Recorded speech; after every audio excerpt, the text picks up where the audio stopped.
Hello everyone, it's time to discuss Chatellier's principle in the chapter Chemical Equilibrium, a Thermodynamic Approach. So what is the principle? The principle states that if a system at equilibrium is disturbed by changing the variables such as pressure, temperature or concentration of any component, or by introducing some inert gas, then the system will tend to adjust itself so as to minimize the effect of that changes as far as possible.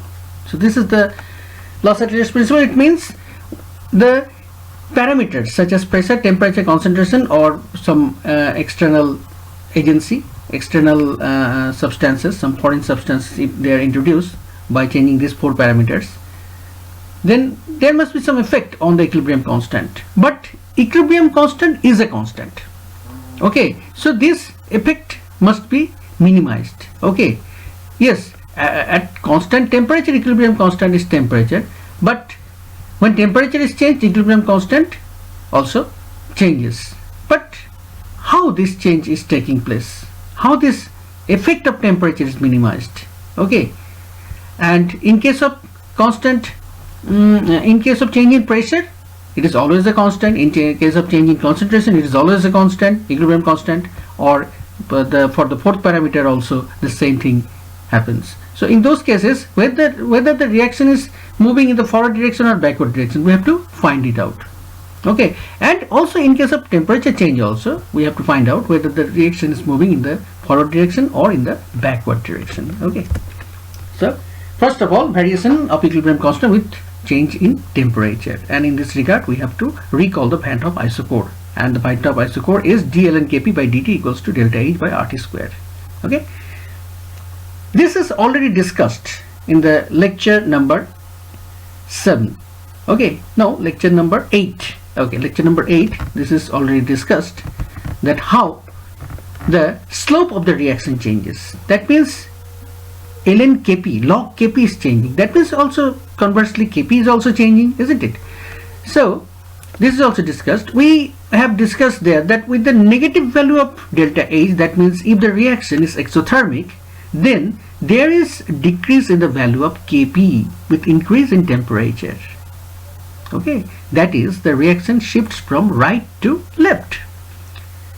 And the reversed phenomenon would occur for an endothermic reaction, that is the reaction shifts from left to right on increasing the temperature. Okay, and if we try to find out what about the changes in the value what about the criteria of the reaction direction, whether it is moving to the left hand side or right hand side with respect to concentration change, then we have to recall this equilibrium constant relationship.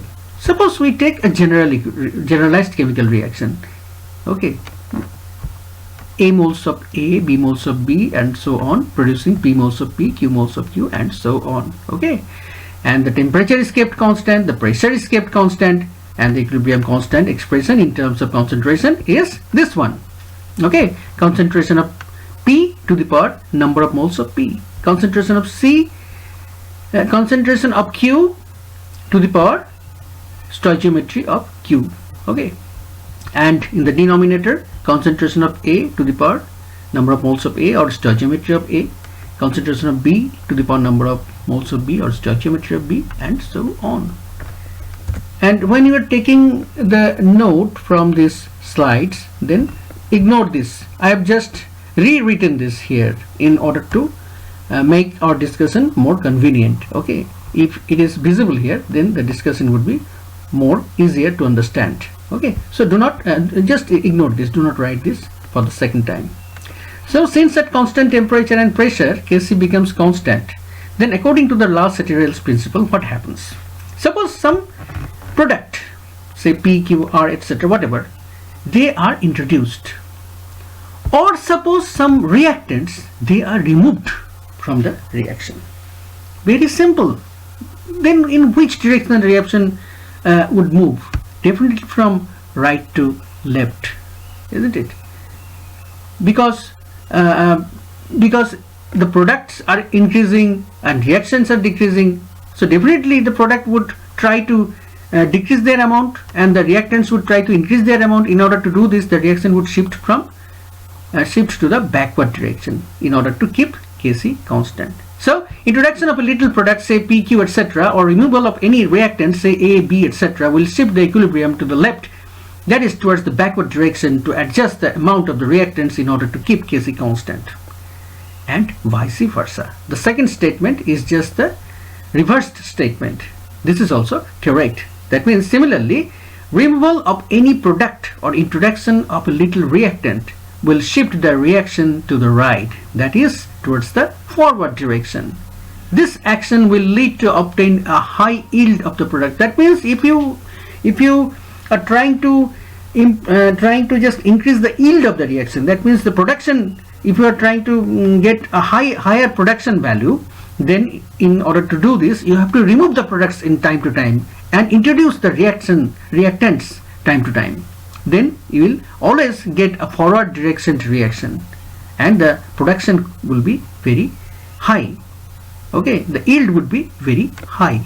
Okay, so that's all about temperature and concentration dependence. Now pressure dependence. Okay, variation of equilibrium constant with change in pressure. In order to do this, we have to recall this equation. We know about this relationship about equilibrium constant in terms of mole fraction and equilibrium constant in terms of pressure, and the relationship was Kp equals to Kx into P to the power delta nu.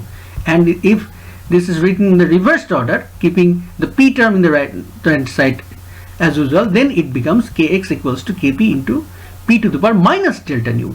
Okay, we know this is equilibrium constant in terms of mole fraction, this is equilibrium constant in terms of pressure, this is the pressure of the system, overall system, and this is the stoichiometric difference delta nu. Okay, if natural log is taken in the both hand sides, then it becomes ln kx, and the right hand side becomes ln kp minus delta nu ln p.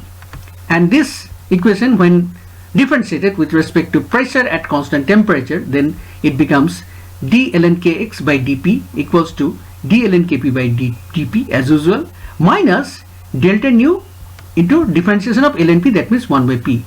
Okay, and here this part is 0. Okay, this part is 0 because temperature is constant, so ln kp is a constant, ln kp is also constant, so this part is 0. That means these two things is reduced to only this thing, that means minus delta nu by p.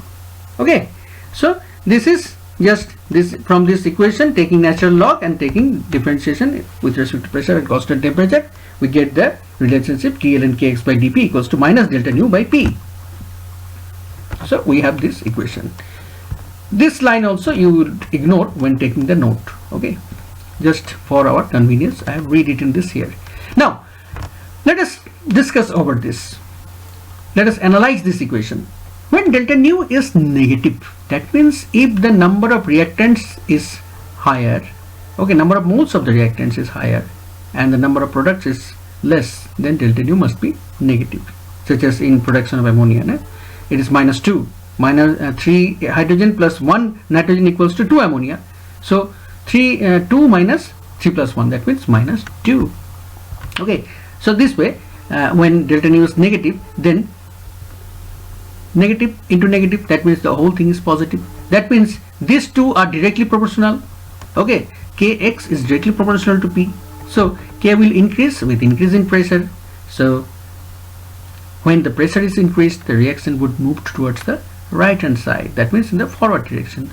And the reverse statement is also correct. That means if delta nu is positive, okay, if the number of products is higher, number of moles of the products is higher than number of moles of the reactants, then the reaction would move to the backward direction if pressure is increased. Okay, so this is the statement.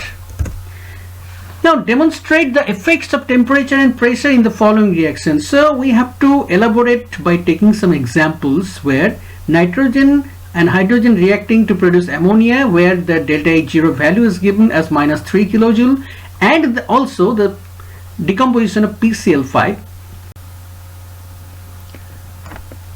In order to do this, we have to recall the Van 't Hoff isochore here, d ln kp by dt equals to delta H by RT square, and also the pressure dependence of equilibrium constant equation, which is dln kx by dp equals to minus delta nu by p, which are already derived.